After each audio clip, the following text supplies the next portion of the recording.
don't remember a time where I ever felt well. The diagnosis of chronic fatigue for me almost felt like relief because there'd been probably at least 10 years of just bouncing around with this massive long list of all these different symptoms of chronic illness and disease in the body and no answers and money just going out, easily close to six figures. I was showing up in the world as this woman that believed it was weak and unintelligent to feel emotions.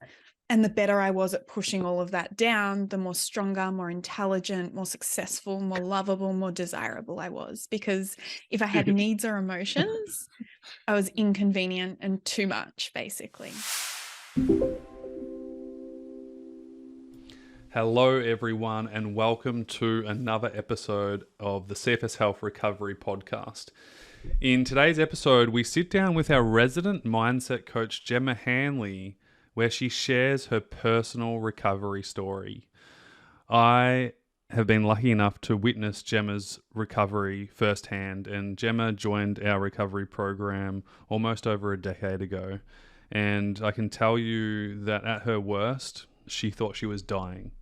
And it's just been so amazing to witness her journey of getting healthy, living again, choosing a new path and a new reality for her, and now giving back and literally helping thousands and thousands of people around the world through her mindset coaching. And so this is a really special interview. There might be a tear or two from me and even Gemma. Please sit back, relax, and hear this inspiring, thought-provoking interview of Gemma Hanley's recovery story. Enjoy. Hello and welcome to this amazing recovery story with our actual mindset resident coach, Gemma Hanley. Hey, Gemma. Hello. Hey. In today's conversation, we're going to talk about your journey with chronic fatigue syndrome and freaking illness and the ups and downs of what you went through and where you're at now. It's been an unbelievable one, actually. And it's been some time. I've known you for, I think, almost a decade, close to 10 years. And I know your journey started before then, but yeah, I'd love to go back and just paint a picture for people. Obviously, right now, you're a mindset coach. You help people all around the world. You help people in our program every single week inside the program too. But let's go back to Gemma Hanley before she had chronic fatigue syndrome. And just in a minute or so, what were you doing? Who were you?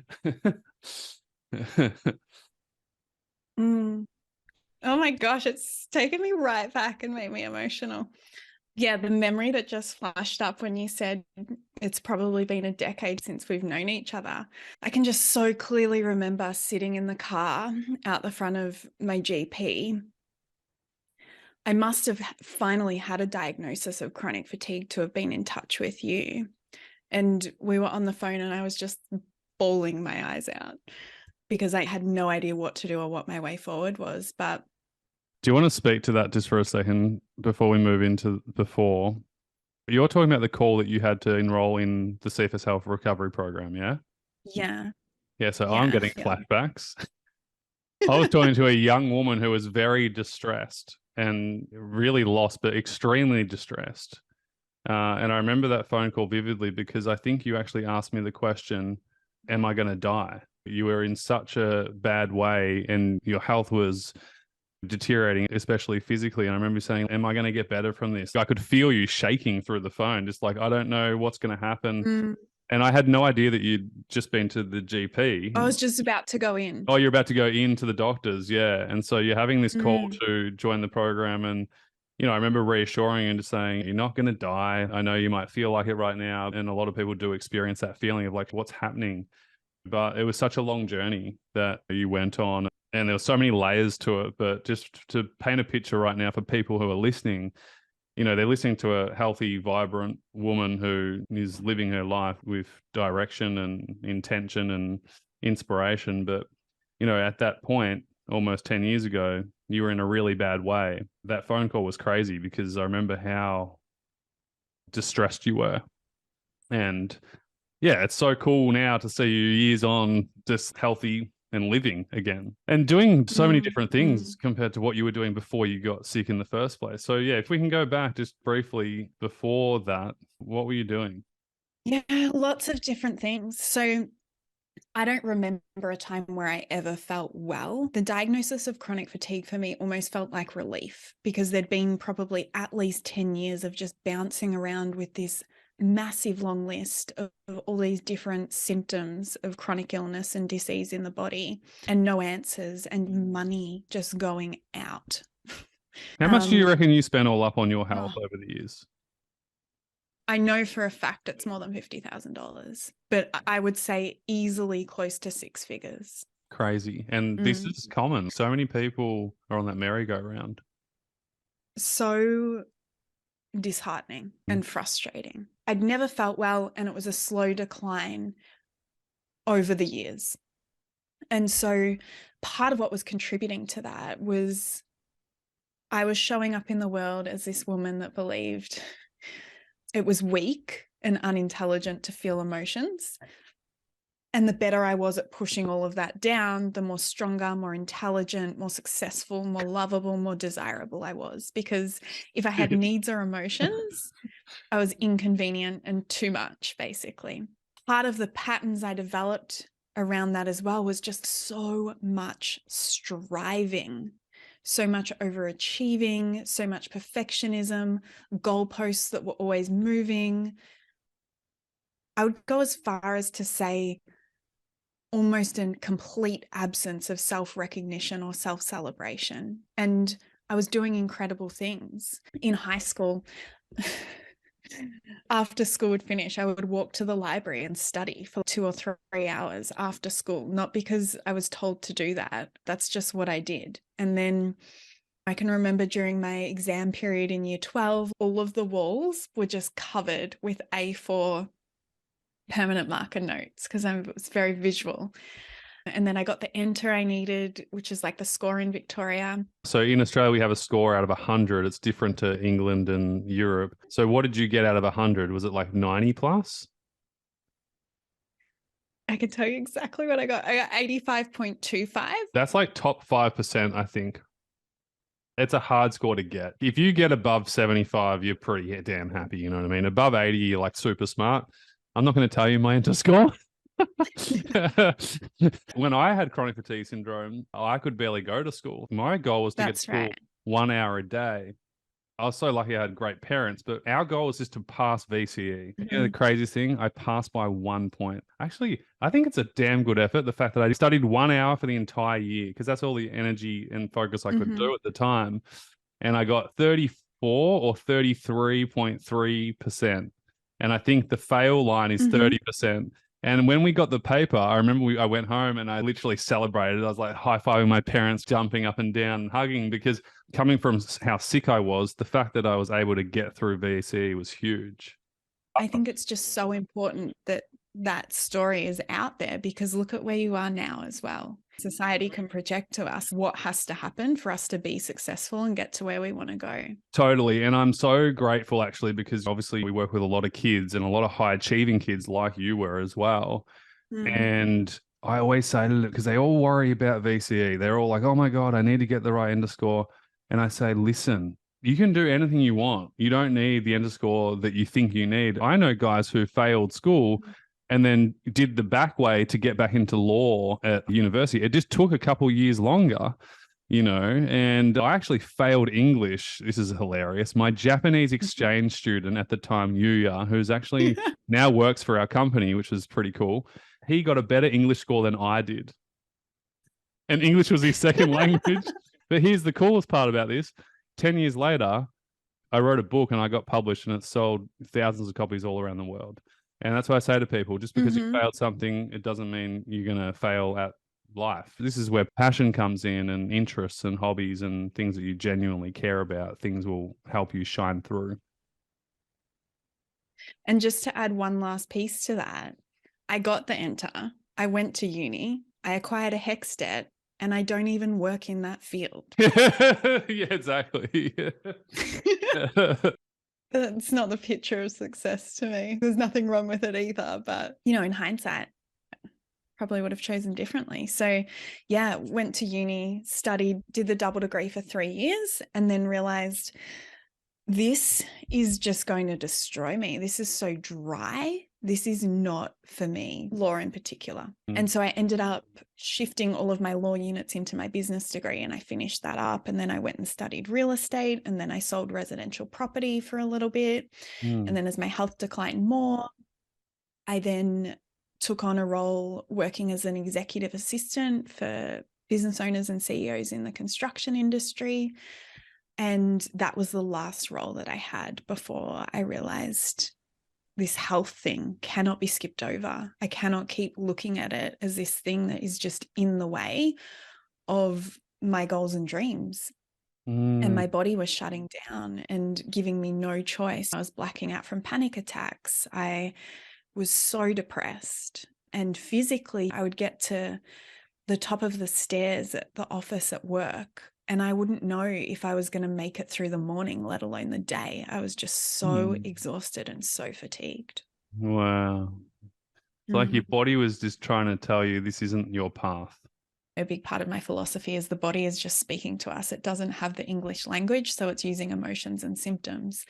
And the enormous lesson and initiation into life that I got was my health is the way. It is showing me the way. It is asking me to be more of myself and less of all of these projections or stories or societal standards, materialistic visions of life that if I check internally, they're not mine and they don't ring true for me. Wow, this is powerful because I have a lot of conversations with corporate people or people in corporate. I've got friends who love corporate and they're in it and that suits them so good. And then I speak to other people who reach out to me, obviously, and need help. And the common thing is, well, I was told I should do this. My parents said I have to go to university, I have to get this good job and be a doctor, I have to be a lawyer to be successful. And it doesn't light them up and it can cause problems. So what happened? The last job you had, you were an executive assistant, you were still in corporate, you're working hard, you're getting sicker and sicker, and I guess it sounds like it came to that holding point of something needs to change. When did you realize that it was possibly chronic fatigue syndrome? Was it an exclusion of other diagnosis to get to the point of realizing that chronic fatigue syndrome was what it was? Yeah, my boyfriend at the time, I was sitting by the pool at his family beach house, and one of his aunties was there, and I was too tired to go out and do all the fun things that him and all of his friends and sisters were doing. And I started chatting to this lady, and I think she takes blood in the clinics at a GP office. I think she might have worked at that GP office that I was out the front of when I was speaking to you on the phone. And she was just talking to me and oh gosh, it's coming back to me now. So two things. One thing is she was like, you need to put your health history in a document because you're seeing all of these specialists that don't have the full picture or aren't able to help you, but also you're having to regurgitate everything every time, and that's exhausting in and of itself. So that was the first tip she gave me. And then she knew that because she'd asked me, what's going on for you? And I was like, well, this, and then this, and then this. I have issues with my gut and my heart and hormones and fatigue and brain fog and muscle aches and headaches and insomnia and anxiety and depression and just the longest list. And she said to me, have you heard of chronic fatigue? It sounds like you have that. And I can remember someone at work telling me about a family member. This would have been over like the Christmas break, so we're on holidays. But before that, had told me about a family member that had chronic fatigue and couldn't get up from bed and go to the bathroom. And I was just like, come on, give me a break. That is not a thing. So it's an interesting one because I haven't met many people that didn't know what chronic fatigue was or didn't know someone. I didn't know anyone who'd had it. And so she said to me, I want you to go and see this GP, which was why I was booked in there to go and see her. And then in addition to that, I just started doing some research online. And I can remember in my worst ever crash, I was just up the entire night. I couldn't sleep. I'd barely eaten or drunk anything for days. So exhausted, but could not fall asleep. I was sitting on the couch just Googling. And I must have typed in like the hashtag chronic fatigue on Instagram. And that's how I found you. Wow. And then maybe I found some more resources, but that was really my in to understanding what might have been going on. And hence why I was excited when I got the diagnosis, not from an identity perspective, more from a like, oh my gosh, finally, I know what I'm working with. You took a pretty big hit. You went from full work mode. You were the identity of what you thought success was, but totally loathing it at the same time and exhausted and in pain and horrendous gut problems and sleep problems and anxiety and depression. What was the most challenging thing initially about chronic fatigue syndrome? Was it the symptoms? Was it the unknown? Was it the identity or the loss of identity of going from corporate? Yeah, you're taking me back. One of the reasons I'm laughing, I can remember sitting on the couch in front of you in a coaching session back when the clinic was in Melbourne, and you saying to me, you're quite high functioning though, and me just thinking, I am such a facade. Because I just felt like I was none of that. And I just entered the program and was just getting an understanding of the principles, which is leading into my answer. That was a really actually important moment for me to have you reflect that back to me and it not be what I was feeling inside. Yeah. And so acceptance was huge. So much acceptance. And it was a loss of identity because I was living independently. I was living this corporate lifestyle. I was living in an apartment in my favorite suburb. And I felt like I was building a life and acquiring status and moving in this certain direction. And all of a sudden, I was faced with this very clean, clear decision. Do you want to feel well? Or do you want to keep pushing down this path that is not feeling high functioning whatsoever? If this is the existence of life, I really don't know that I want it. But the health option for me, what part of that looked like was, okay, you're not going to be able to work, which means you're going to be financially dependent on someone or something else. You can't live independently anymore either. I can remember that night that I was telling you about. I was literally crawling on the ground to get to the kitchen to just get some food because I knew that's what my body needed, even though the thought of eating also had me feeling like I was just going to be sick. And acceptance was a huge piece of that. I was going to the farmers markets every weekend. I was going to yoga a lot. I had definitely started opening to some of these ways of life as well. But for the most part, I could no longer do the things that had lit me up inside or that I thought were important to me. And a big part of that is I actually had to make the decision to move overseas to China and live with my dad because he was able to care for me and financially support me. And that meant the relationship I was in just couldn't coexist with that choice. Letting go of my location, letting go of my job, but also my dad and I didn't have much of a relationship at all. Before that, we might have spoken a couple of times a year, very shortly, and maybe seen each other once a year. But I also, again, in my heart of hearts, I knew that that relationship and healing that was going to be a really big part of my recovery as well. Wow. I think acceptance and loss of identity go hand in hand, or loss of identity and acceptance go hand in hand. And I think it's so hard to get to that point of acceptance for so many people because they're still holding on to the past identity that once was to what is a now. And I feel that the gap, if you want to close that gap, you kind of need to bring the two together and accept what is going on so you can move forwards. And you did that greatly when you joined the program. I remember you weren't half-assed, and that's not surprising with the person that you are. You just took it by the horns and you're like, all right, what have I got to do? And one of the things I remember through our coaching sessions, you let go of a relationship because it just wasn't serving you. You moved to China, which was extremely difficult. You didn't have a relationship with your dad. And then thirdly, you really had to build up from ground zero again, which for me excites me because I know from zero there's a lot of potential. I've seen so many sick patients in my time with working with all these people over the last decade. And the lower capacity you are means the more potential you have for improvement, because zero is the lowest standing point and then 100's full potential. So it used to excite me when I'd see people like you come in the door, and I'd be like, yeah, let's go. Let's start where you're at and we'll build up, because there is so much potential for you ahead of time. And it's hard for you in the moment because you're like, how? But you just put one foot in front of the other and you do the right things over time.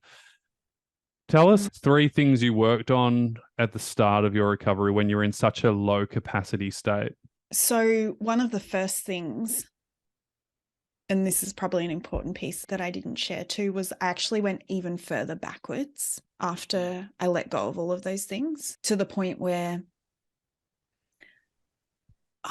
I don't think I had days where I couldn't get out of bed eventually and move to the couch, but I definitely couldn't leave the house. And on the days where I could leave the house to begin with, I was in a wheelchair and Dad would be pushing me. And some days, even just the stimulation of a bumpy path or being beside a road that was too noisy was too much.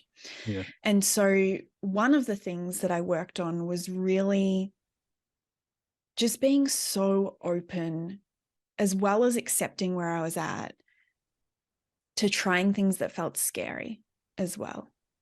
So I don't know if I can go and sit on the couch today, or I don't know if I can go out in the wheelchair today, but being okay with finding out, because not doing it meant that nothing was going to change. And another thing that was huge for me around this, I can remember in China, shopping for food is very different. And there was like a big store that I guess you could liken to Costco, maybe. Yes. And my dad used to be pushing me in the wheelchair and pushing the grocery trolley at the same time.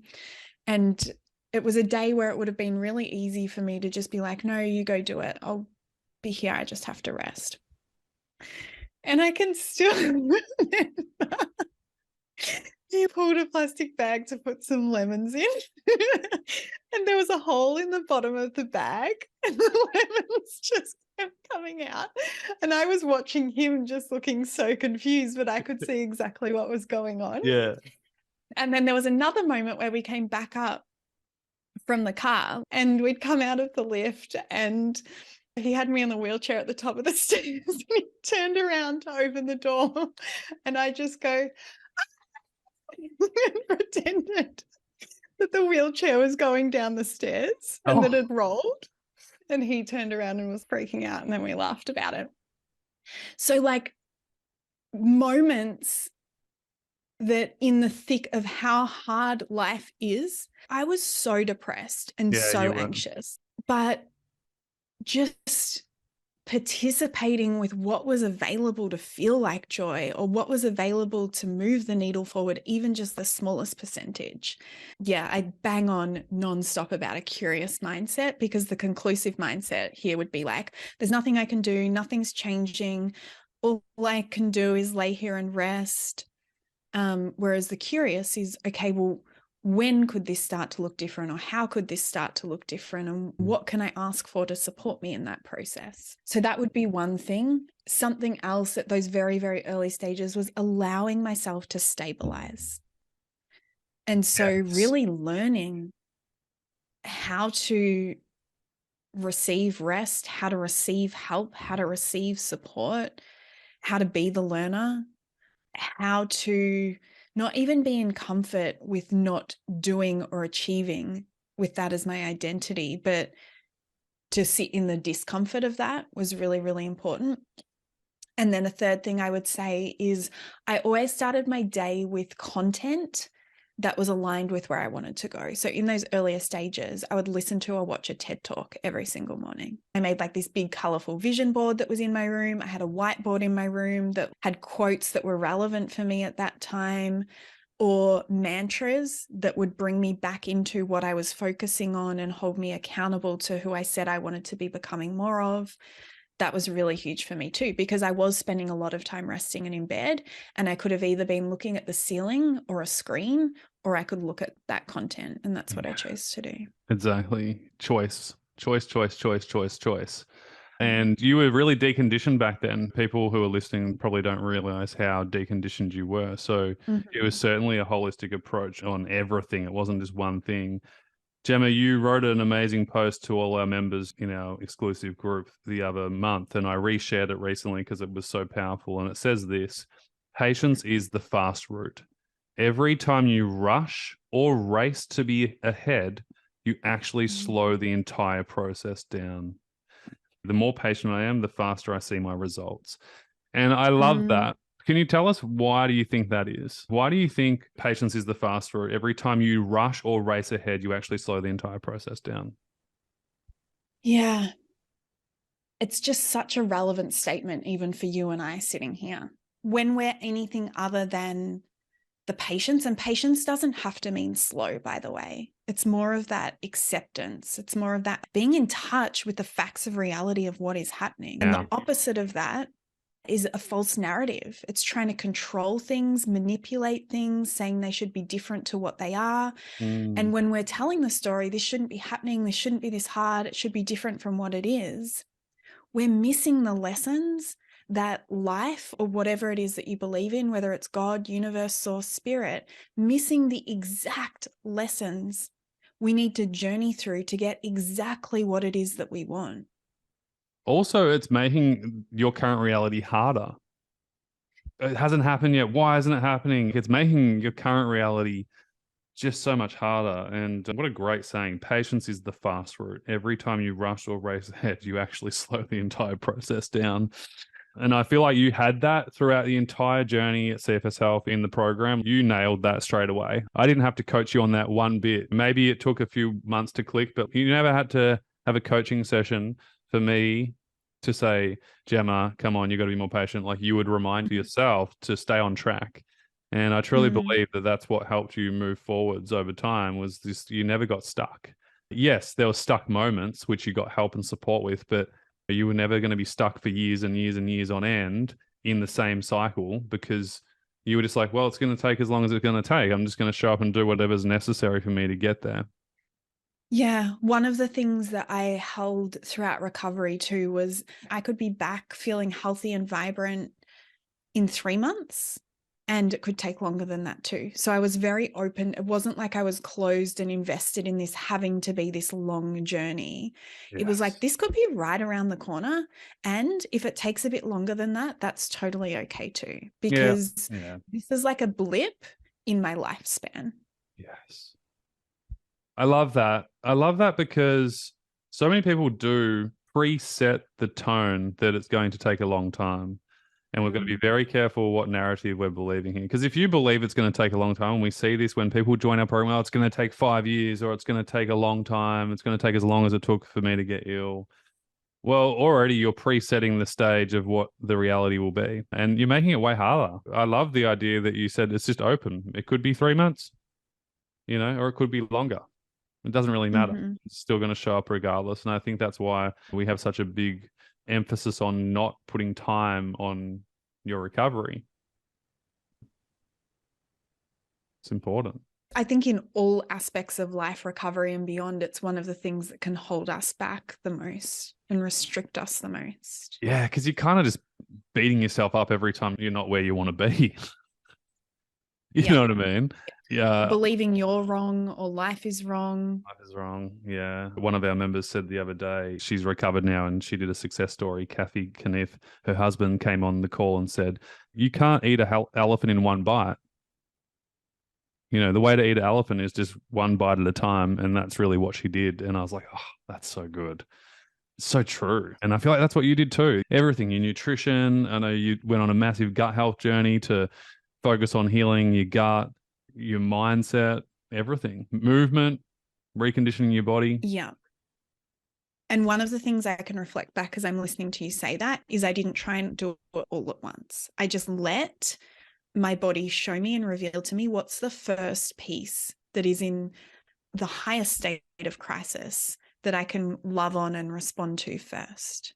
Because some of the things I did in later stages of recovery in no way would have been possible for me at the start, and would have actually caused me and my body more stress and disharmony and dysfunction if I tried to do all of those things. Yes, amazing. And I think that is just so spot on. You don't need to freaking do everything. Even in the program, I mean, it's way more comprehensive than what it was when you joined the program early 2000s. so old. So you 90. Yeah, so 90s. We're 3.0 now, so we've upgraded hugely, and you're a huge component of the program as well, which is really cool in and of itself if you think about it. Mm. You've got your own mindset lesson sessions in there for everyone who benefited majorly from it, whether it's dealing with hard emotions or reframing negative thoughts or the patience game or just getting unstuck on a coaching call. There's so many blockages where we just get in our own way. And I love that saying, the problem's not usually the problem. We think in our minds, oh, this is it. I just need to fix this. And it's like, well, is it actually the problem? Yeah, it's very interesting. What would you say for you? I know it was back in the heyday.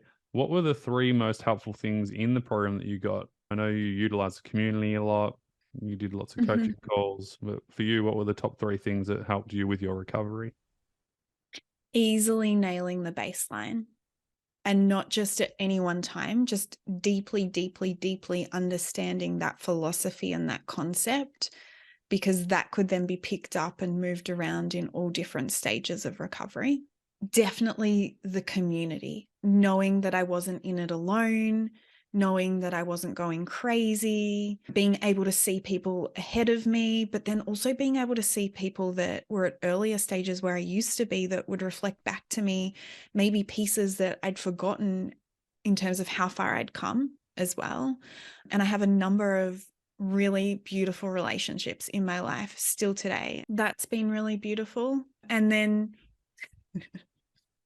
for me, one of the biggest things too has been this opportunity to give back and contribute and be part of the team that continues to help others that are really, really struggling. And where I started, I was just so lost. I had no idea. And what the program gave me personally was the map. I don't even want to think about where I would have been or where I would even be now if I hadn't have had that map, because you don't have the cognitive function or the ability to strategically research and problem solve and do all of those things. So to have that packaged up, and this is another huge part, especially with living with my dad, a resource for people that genuinely are interested in supporting you to be like, just watch this. My sister watched with me, my dad watched with me. Wow. I didn't know that. Mm. You're going to make me cry. Shit. Oh, God. It's so nice that you had people in your life that cared about it enough to watch some videos, and what a weight off your shoulders to not have to explain anything anymore. You just get on with it and show some resources to the people that support you. Yeah. And so I just want to add, for anybody listening to this, to just completely clarify, I did not have perfect, amazing relationships with my family. No, it was actually the opposite from memory. Yeah. Mm. Yeah. And so it wasn't easy for me to have that happening, but I continued to open to, well, what would it look like for me to be able to ask for these things, for me to be able to have these things without an expectation or just in the capacity it's able to be given. I just think it's very easy for a lot of us to hear somebody else's story. And it's fair, right? Because this conversation might be an hour long or something. Instagram at most is a 90-second reel. You're not getting the full picture. So it is fair that you draw your own lines and are making assumptions without realizing it. But yeah, it was not as simple as me immediately having these perfect, supportive, understanding family members immediately around me. Nope, it was the opposite. We did coaching sessions on that. I remember vividly we did some real breakthrough sessions just on that alone. And I'm so glad you raised that, because this is a 40-minute interview, maybe roughly. There's 40 hours worth of stuff we could be talking about. And this is why it's so frustrating when someone sends us a message or writes in our free Facebook group like, how do I do this? I'll do my best to answer it if I can. And we also have 5 hours of training just on this one topic you're asking about. So it's very hard for me to give you a 30-second comment answer than you actually doing the work and getting the right help. Gemma, before we wrap up, why mindset? Why did you choose mindset as a vocation and a career after you got better? Even before I was diagnosed with chronic fatigue, but I had all of these health issues, I'd already started moving towards the alternative health space. And I mentioned before I was going to farmers markets and yoga, and that was my first few steps into that. And I just became so obsessed with nutrition, like the actual science and bioavailability and all of that side of food. And I thought for sure I'd be a nutritionist or a naturopath. And they were the courses I was researching I when I was remember. in the program. Yep. You were Yeah, asking me on my questions. vision Toby, board. which nutrition coaching program should I choose? Yeah. One of the reasons why mindset is emotional well-being, emotional pain, my inner world, my nervous system was by far the hardest part of my recovery and what felt like the most impossible. Suicidal thoughts, blacking out from panic attacks, just so much noise in my head. And one of the hardest things in recovery for me was the guilt. So the guilt I felt that these other people in my life weren't having to support me or having to compromise or having to make changes to accommodate me and my needs because I was dependent. It was the most profound and impactful part of my recovery. And then when I started researching and I did my first training, I went into that training thinking, I'm not anxious anymore. I'm not depressed anymore. So there mustn't be much more for me to learn. And I was just blown away. And I'm just obsessed with human psychology, behavioral patterns, motivations behind choices. It just intrigues me to no end. So that's why, because there's this insatiable curiosity in that space. And so even when I'm not working, I'm curious about it and interested in it. Yeah. And it's a lifelong thing. I think we can get into this pigeonhole of like, all right, once I'm motivated, I'm sorted. Or like you said, once I don't have anxiety and depression anymore, I'm sorted. And it's like you find out that life continues and stuff comes up all the time that you need to work on and deal with. But Yeah. you do such an incredible job at CFS Health and outside as well. And I'm so glad you finally chose your path. Yeah. Feels like different lifetimes, to the point that I just don't even know that person anymore. I can't identify with her and I can't even remember. This has been a really powerful conversation because it's taken me back into those memories. And I just get to feel so certain and so sure of who I am and what I need and what I want. And that all of that's possible. It's been incredible. Best thing that ever happened to me. Yeah, that's right. And it's so special just to witness this today. Obviously, I see it all the time now with you, but yeah, it's just cool to hear your backstory. And it sounds like you didn't really choose that first path and it wasn't where you really truly want to go. And it's just so cool to see you choose this path for you. And it feels so good. And I think that's just so perfect and empowering. I want you to leave some wisdom for everyone today with their mindset. The first thing is there's lots of people who are either just in the program now, they've just joined and they've still got uncertainty and they're still questioning, like, is it going to work? Is it going to happen? And then there's lots of people who really want to enroll in our program. They've been watching this for 10 years. Some people they've just found us yesterday and they're like, oh, maybe I should do the program. Maybe I shouldn't. What would you say to those people who are wondering about enrolling in the program? I would ask the question, what would it look like or what would it be like to trust yourself? I still to this day make big investments in my personal development and my growth. And one of the things that I ask myself is, how expensive is it for me? And I'm not just talking about money here. Like, how expensive is it for me? What are all the costs? What are all the things I will not access and I will not be able to have if I choose to keep doing things the way that I've always done them? And to speak into that feeling of, gosh, is this going to happen for me? Is this possible for me? Why isn't this working? I thought I'd be further along by now. That is so normal and so common. Every time I, to this day, still step out of my comfort zone and intentionally go to another level and put myself in a domain of something I haven't achieved before, I will have those questions and those thoughts because my nervous system and my neurology does not yet have the evidence and the imprint that that's possible for me. I wouldn't be outside of my comfort zone if I knew it was possible. Also, a little invitation to relax into, and this comes back to patience being the fast route, acceptance, trusting, not needing to know. Can you trust the process And can you allow it to unfold? It's very challenging, and was very challenging for me back at the start, when my sense of safety and certainty and security came from me controlling everything, micromanaging everything, gripping everything, which was the exact thing Opposite. that was creating the illness in the first place. No truer words. No truer words. And it's funny, I just got off a game plan call with a member who's been with us for more than 6 months. And I said, "What's your biggest win since you joined the program?" She goes, "I don't need to know all the answers anymore."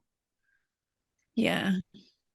That Huge. is so liberating. There's a bunch of people on the call and we were all just celebrating for her, and you could feel it. And so, and she actually shared openly with everyone, because it was so powerful that she shared how she got to that place, and she was so empowered. And I was like, wow, look how far you've come from this person who was so stressed out, gripping on to any answer and control that you had. Now you don't even care. It's like, yeah, I'm doing recovery. I'm doing me.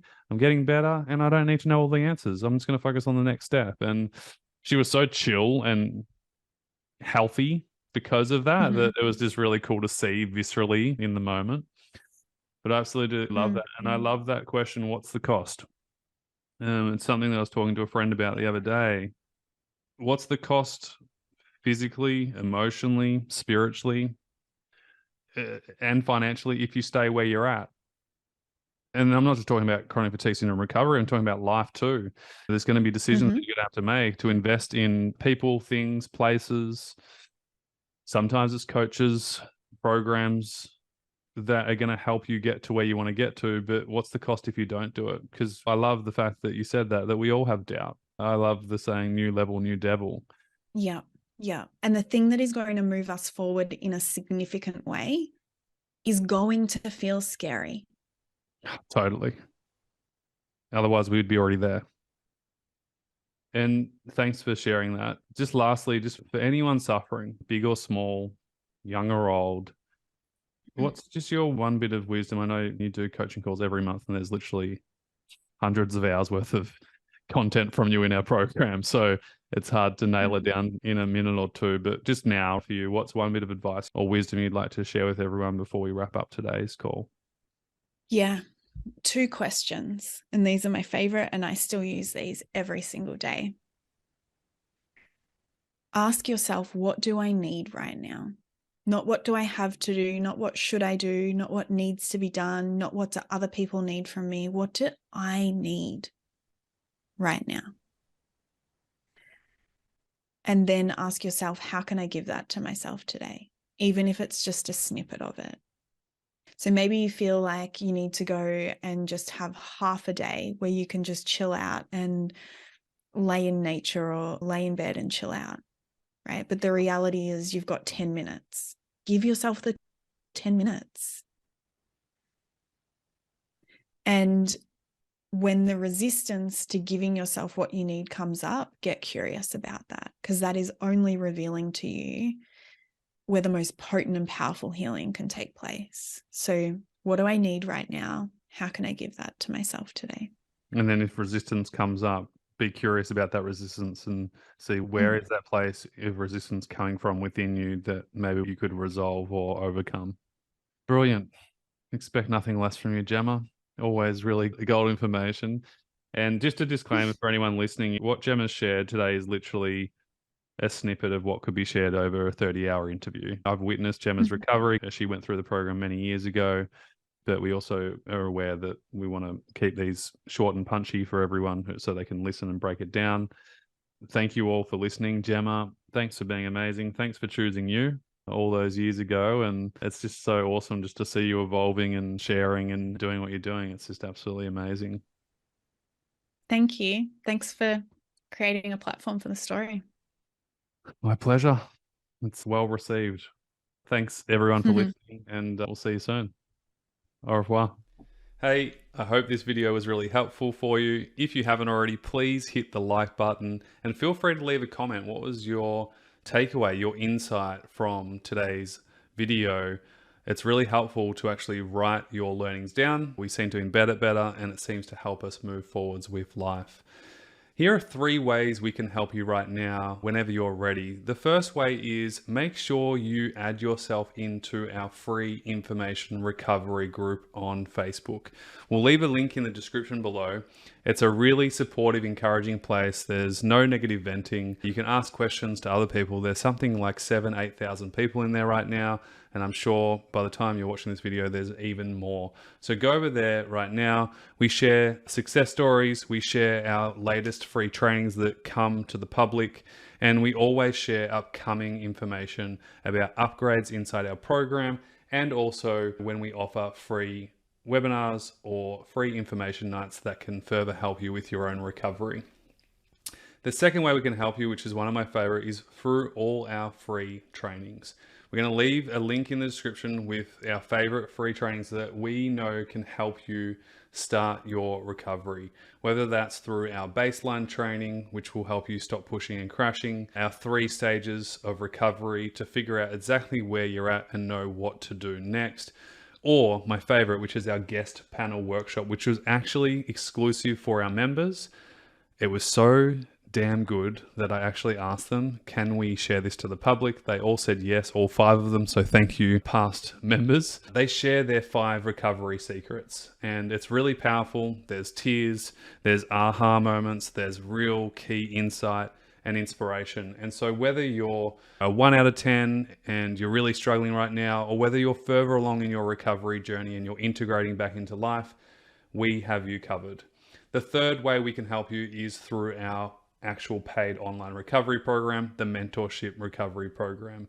And if you are interested in getting proper help, a holistic comprehensive plan, professional coaching from the best coaches in the world, whether that's with mindset, movement, nutrition, restorative movement, reconditioning, integrating back into life, integrative medicine, baseline, structure, routine, accountability, all things health and life. Feel free to apply for the program today.